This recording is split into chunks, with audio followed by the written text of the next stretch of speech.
How you doing, YouTube? Matt with NASA Beer Reviews, back to another review. A little bit of pale ale time in the form of Commonwealth Brewing their Lethe. I think it's Lethe. It's Lethe or Lethe, but usually I think the Lethe has that little tilde thing or whatever on the end of the E, so I'm going to go with Lethe.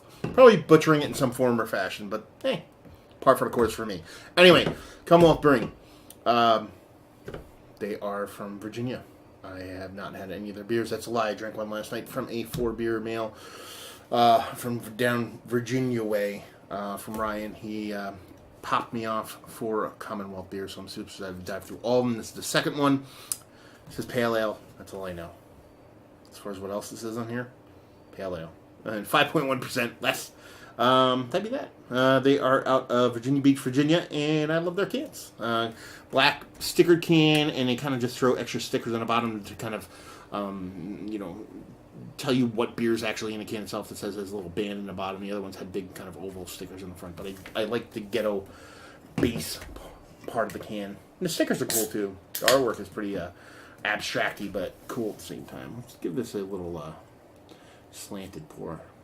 I usually give you guys the big, deep pour that causes the head to be even bigger than that fucking piece of shit.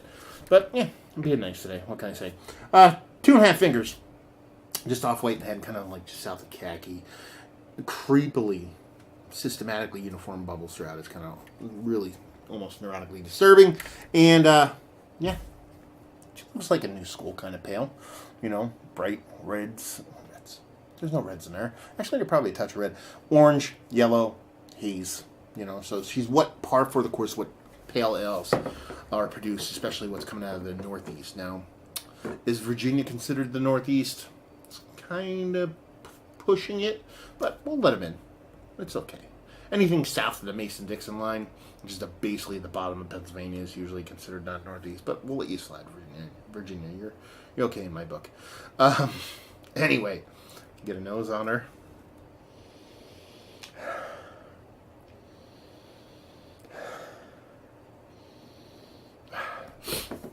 Not much. There's a soft sweetness to it. There is a soft, kind of nondescript kind of fruitiness.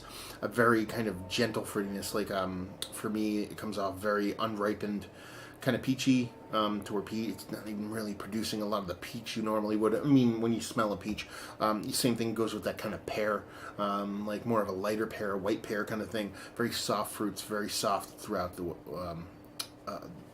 across the board, fruit-wise.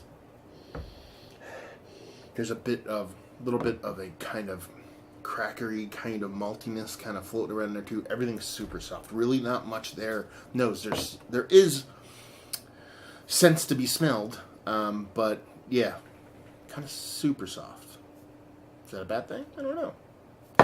Don't think it's an age thing. It could be, actually. No, it could be an age thing, dropping off a little bit. Travel-wise, this thing wasn't en route all that long, and it wasn't all that hot out, so yeah, we'll see. Let's see if it makes something now. Cheers.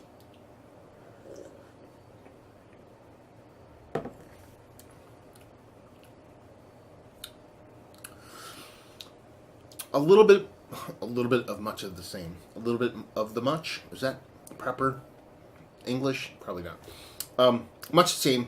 Sans bitterness. There's a decent amount of bitterness there. Nothing too crazy, but way better than what else is going on with the beer. Again, that soft fruit thing comes in play. Unripened soft fruit.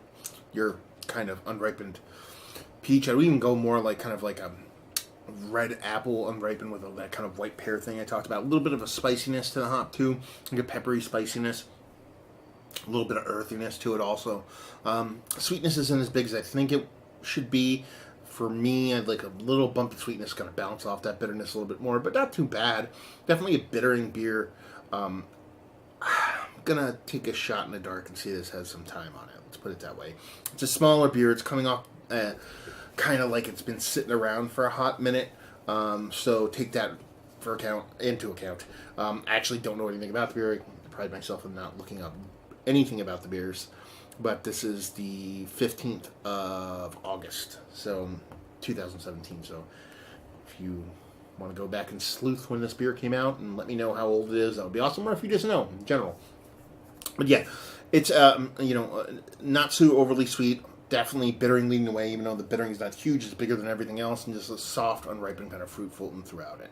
Drinkable, but just a little bit too one note, a little bit too just bittering for my taste. So there you go. Let's talk about it. Is it one of the better pale ales I've had as late? No, not for me. Just having that just bitterness, just kind of hammer in there with not much else to follow, doesn't really work for me. Value and availability? Don't know.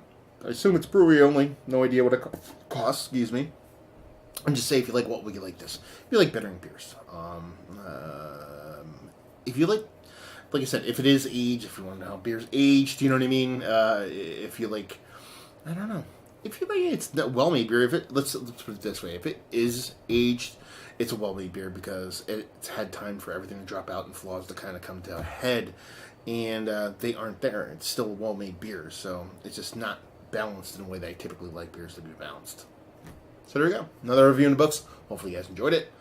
Facebook, Twitter, Instagram, on tap. Massive Beers in all 4 of those places. You can check me out before that I usually say down there, words and stuff. You can do that too. And there you go. Another review down. So hopefully you guys enjoyed the review. Hopefully enjoying a nice pale ale right now. And hope we'll see you next time. Cheers.